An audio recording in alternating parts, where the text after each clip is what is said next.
I would like to share to you my paper in West Philippine Sea dispute as a geopolitical regional issue. So this is my paper, no? So I arrive at this statement of the problem. So ipapresent ko sa inyo dahil ito ay mainit na balita ngayon sa television na related sa territorial dispute of China, US, and Philippines in the West Philippine Sea. So ito yung aking term paper, no? The main problem is why is the West Philippine Sea dispute considered as a geopolitical regional issue. And the sub-problem sa alamin natin, how significant is the West Philippine Sea to China, US, Philippines, and other Southeast Asian countries such as Brunei, Malaysia, Vietnam, and Taiwan, claiming it in terms of economic resources, global trade, military, political exclusivity. So ilan yan sa mga aalamin ng aking paper na pag-aaralan ko yan in that questions. The second question is, how does the presence of United States of America affect the move of China and Southeast Asian countries, Brunei, Malaysia, Philippines, Vietnam, and Taiwan on the West Philippine Sea dispute? So, syempre, particularly, magpo-focus tayo sa Philippines. And to what extent of interest does China and US strategy in the West Philippine Sea create dominance globally? So, aalamin ng paper ko ang extent ng power and interest particularly in geopolitics in the West Philippine Sea. And I will arrive in this theoretical framework. So, meron na akong naumpisahan. So, ito yung una kong share sa inyo ng aking paper. So, ang gagamitin kong theory is Kenneth Walt's political neorealism in relation to the power transition theory of Jack Hagler and AFK Organsky. So, yung theory na gagamitin ko dito sa aking study ay power transition theory. So, aalamin natin, no, ano ba talaga yung papel ng US, China, and the Philippines in the West Philippine Sea. No, dahil ngayon mas naging aggressive ang China, particularly in the Julian Philippines and other yung ibang pinagagawang teritoryo doon sa lugar na iyon, no? So, alamin natin yan through geopolitics, the power and interest, as what I've said, no?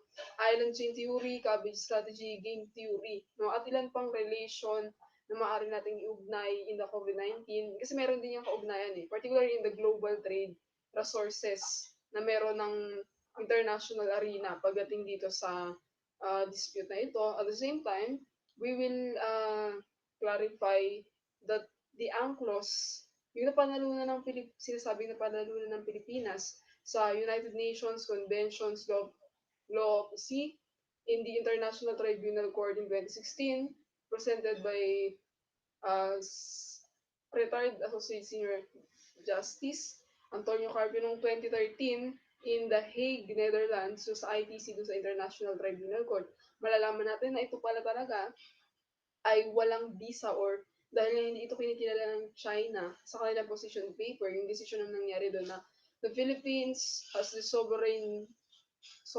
rights in the West Philippine Sea.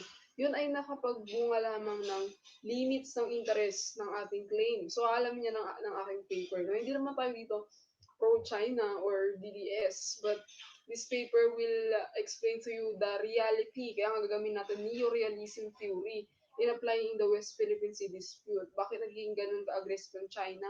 Bakit ang Philippines ay walang ginagawang move? Bakit ang US ay nangingialam? So, aalamin natin kung ano yung resulta ng territorial dispute na mainit na usapin. So, ito yung aking isang reference. So, kasi pinagawa kasi kami ng isang reference, isang reading, no? So, this is my topic, my paper, parang research paper siya. West Philippine Sea Dispute as a geopolitical regional issue.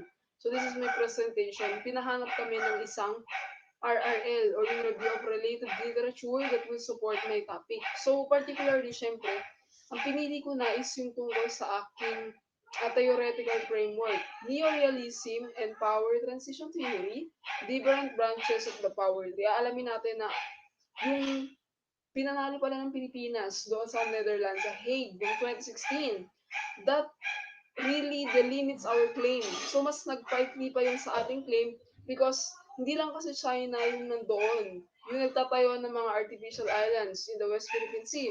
But also, there's Vietnam, Brunei, Taiwan, and Malaysia. No, kasi ang mangyayari kasi niyan in the political arena in the West Philippine Sea that this territorial dispute really creates a dominance in the world, particularly mas naapektuhan yung Pilipinas, no? So this theoretical framework, alamin natin ano yung papel ng neorealism and the power transition theory dito sa iringan na to ng mga bansa, no?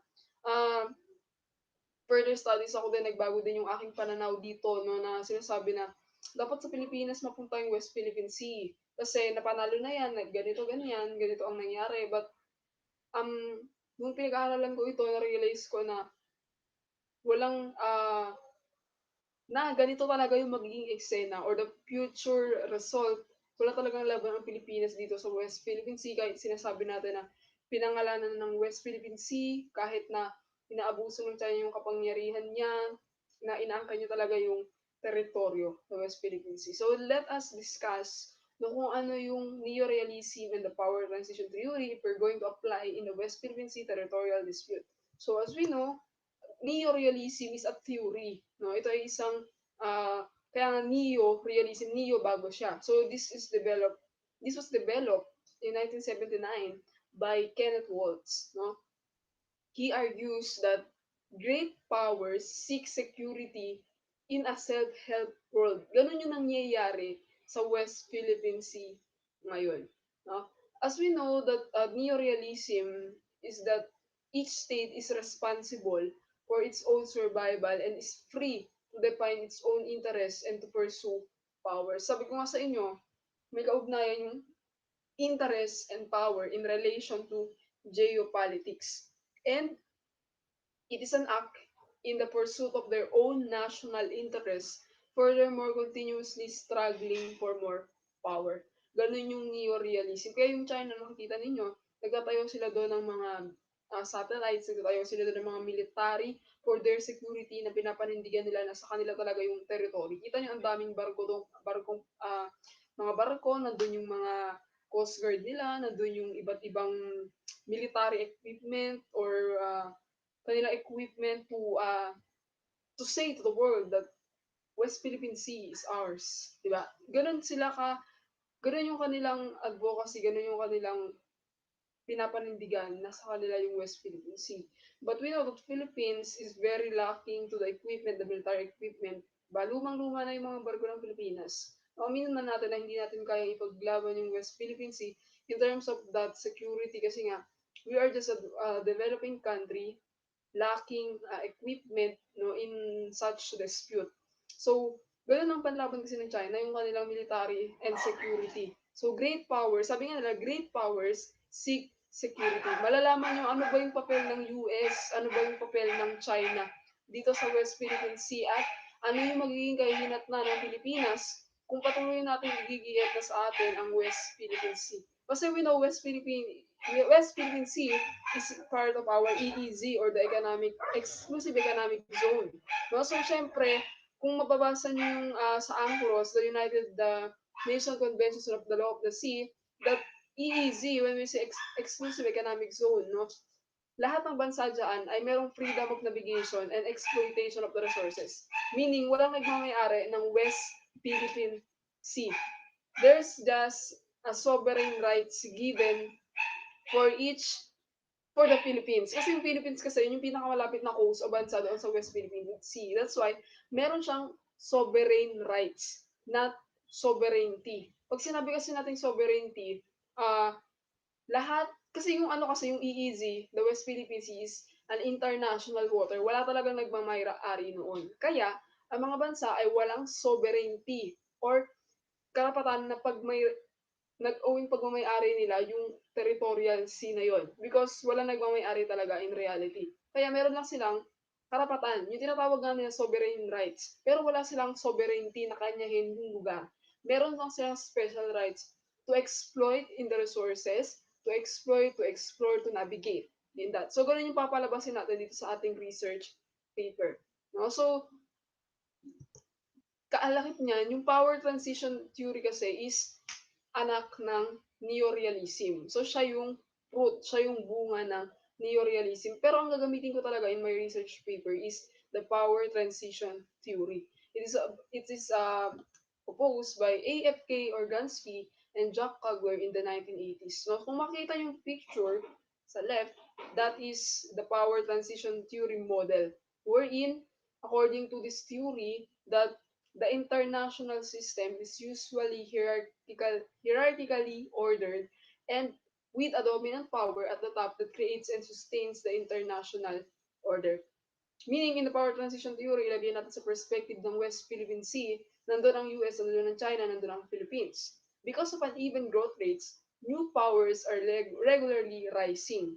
And power transition theory predicts that the risk of war is highest in a situation when a dissatisfied rising power has reached parity or even overtaken the declining dominant power. As we know, nakita nyo doon sa illustration that USA is at the top of the hierarchy, meaning USA is the dominant power.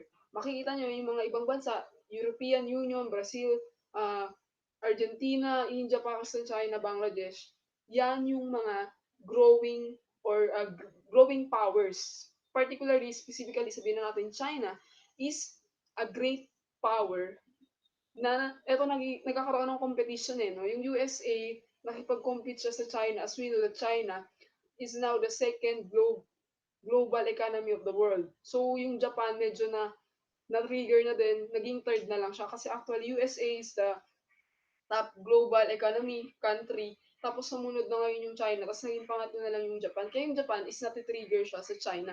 Yung China kasi, when we're going to talk about the neorealism, China doesn't want to be a dominant power because China is just a rising power. No? Gusto niya lang patunayan na meron siyang kakayahan na mag-survive. Kaya niya ginagawa yung kanyang exploitation and yung pagiging aggressive niya sa West Philippine Sea. That's why USA is also being triggered. Ay, parang ayaw niyang maagawan siya ng pwesto, ayaw niyang maagawan siya ng sa hierarchy, ayaw niya maungusan siya ng China. Kaya yan yung USA, yung nakikipaglaban dito sa China. Anong nangyari? Yung Pilipinas, naiipit siya. Alam naman natin na, okay, in reality, tanggapin na natin, walang kakayahan yung Pilipinas in going into war. Kaya ang gusto ng power transition theory, no, it's about war and peace, no? Kaya nga merong isang ano eh, may isang what do you call that?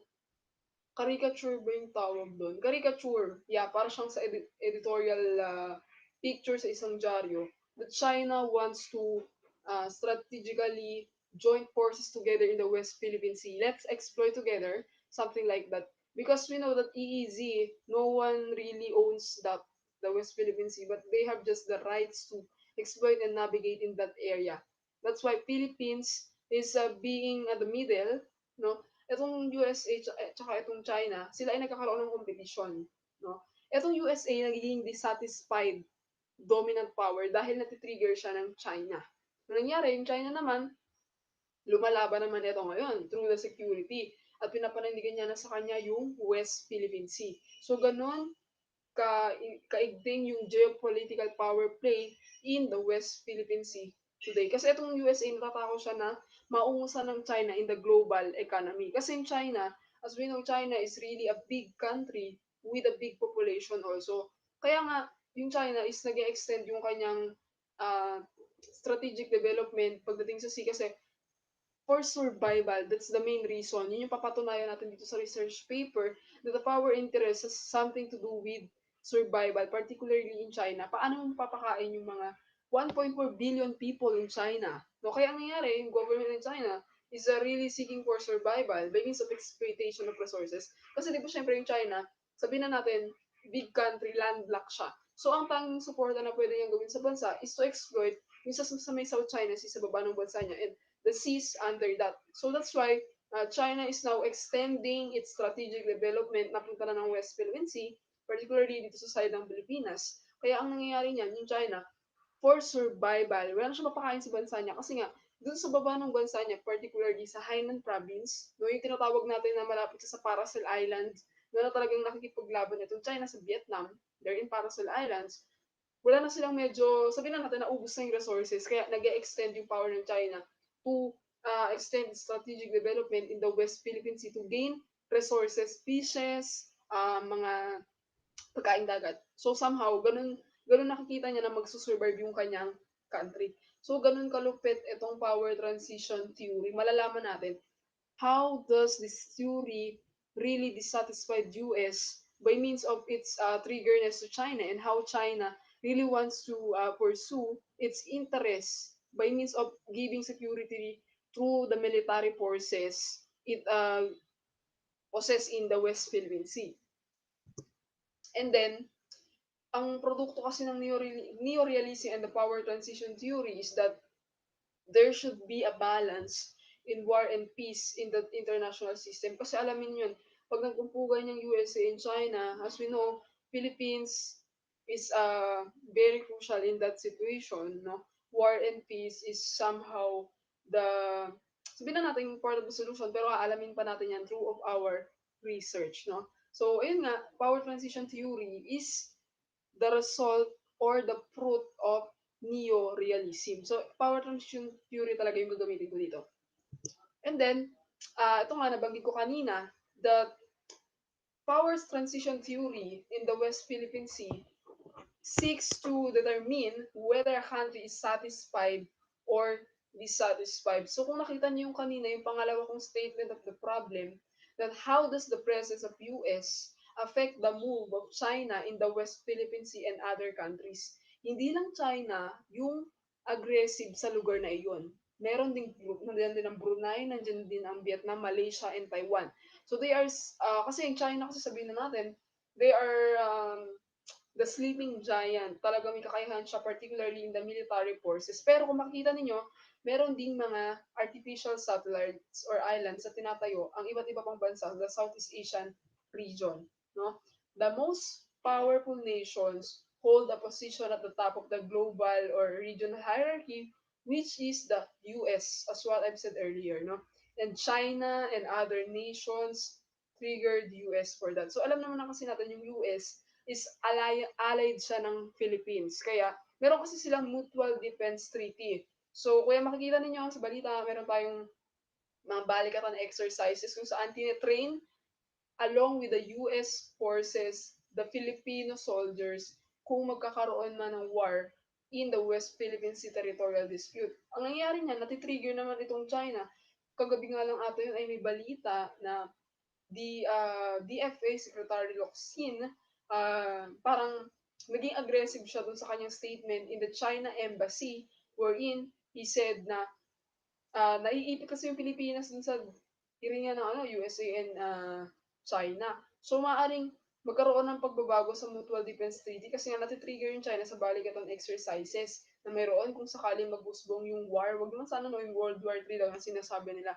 Ito naman China, pinapanindigan talaga nila na sa kanila ang West Philippine Sea. At alam niyo ba na itong nangyari sa Hague ruling noong 2016, the International Tribunal Court really triggered China, no? Na mas panindigan nila na sa kanilang West Philippine Sea. Ganun sila katapang. Nandun yung panindigan nila na not just to the limit the claim in that area. Pero ang Pilipinas naman kasi, okay, sige, through law, okay, magbasta ka ng batas dyan na yung mga may mga senators na nagpasa ng batas sa ginagawa ng China na too much aggressiveness in the West Philippine Sea.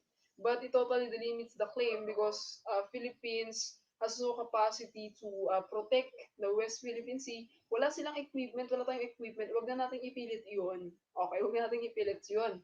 Yes, alam mo, China, hindi talaga siya, pinapangatawanan talaga na sa kanyang West Philippine Sea. Sinabi ko nga sa inyo na inignore niya yung ruling na nangyari doon sa desisyon na sinampa ng Pilipinas sa kanila.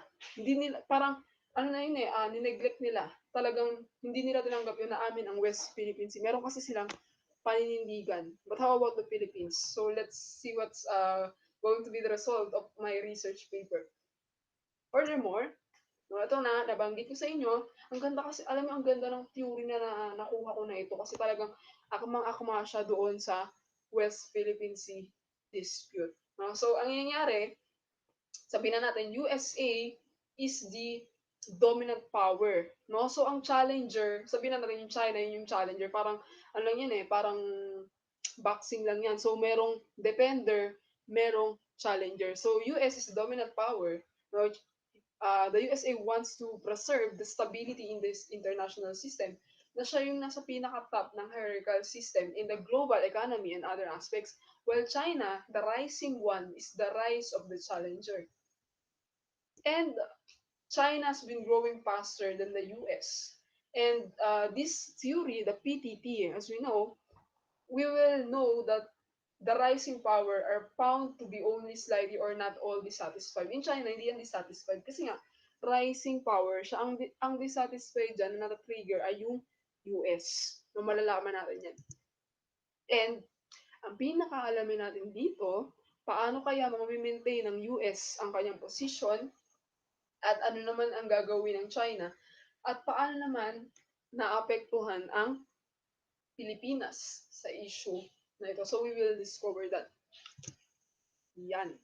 China is the rising and contending power, the challenger and the satisfied great power. Of course, ang China ay satisfied kasi siya ay ano siya growing eh. Siya ay isang challenger, papataas siya dun sa hierarchy. Samantalang ang US ay isang hegemon, the status quo power, and the dissatisfied dominant power na natatakot na umausbungan ng China. At the same time, yung Philippines ay ang nasa gitna.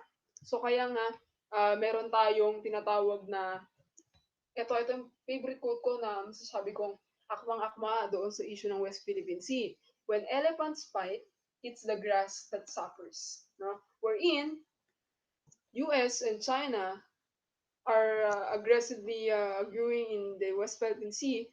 At the same time, the Philippines at the middle, being grappled in suffering in that issue. Paano pag nagkaroon ng World War III, what will be the result? Philippines will mainly be affected in this issue. Pero syempre malayo yung US doon eh. Yung China is still there, but Philippines is the nearest country that will be affected by this territorial dispute. No? Which is wag naman sana. And, ito, nabanggit ko sa inyo, no? Isa number one statement of the problem ko, no? The strategic significance of the West Philippine Sea. So, yung mga yan, Spratly Islands, Scarborough Shoal, yung Nine Dash Line na yan, no? Ito yung mga titignan kasi natin dyan. Aalamin natin, ano yung essence ito, ano yung significance ito sa economic resources, ano yung nagagawa niya. Global trade, military, political exclusivity. Aalamin natin ano yung power play sa geopolitics, no? The extent of interest and power. No, yung alam mo na, yung nine dash line. Okay, sige, nine dash line. Historically, it is fake, it is not really existed. Talagang ginawa lang yun ng China. Okay, kung gusto niyo panoodin yung kay Associate Justice Antonio Carpio, panoodin niyo yung kanyang lesson or lecture in the West Philippine Sea. No, malalaman niyo yung kahalagahan ng, okay, sabihin na natin, may kahalagahan nga yung uh, bagsapan ng kaso kasi napatunayan na yung China is very falsely hindi naman talaga totoo yung nine dash gawa-gawa lang yan. Historically speaking, yung Pilipinas, napagtanggol niya yung historical rights, even the maps. No? If you know Murillo Velarde map, the 1734 aged map, kung saan makikita natin na yung mga pinag-aagawang teritoryo na yan ay sa Pilipinas. So yun yung laban ng Pilipinas ay yung historical rights. But, iba naman kasi, in reality, the international law magkaiba kasi yung domestic law at international law. Eh saan ba nakalagay itong West Philippine Sea? It is under the international law kasi walang nagmamay-ari sa kanya. It's still under the exclusive economic zone na sinabi ko nga sa inyo kanina. Iba naman kasi yung domestic law. Pag sinabi natin domestic law lang yung isang bansa, the Philippines. So particularly Article 1. Article 1, the national territory, yung archipelagic doctrine na tinatawag. Siyempre, iba yung sa UNCLOS, United Nations Convention of the Law of the Sea. Isa siyang international law, kung saan yung West Philippine Sea ay doon nakabilang at hindi siya sa domestic law ng Pilipinas. So malalaman pa natin yan for further updates of my paper. So isa-share ko ulit yan sa inyo dito sa YouTube. No? I hope you learn para mabago ang inyong perspective na hindi lang tayo emotionally rant ng rant pagdating dito sa West Philippine Sea, but it is a hot topic in geopolitics. So malalaman natin yan sa mga susunod pa nating video. So see you next on our video about this paper. Thank you so much for listening.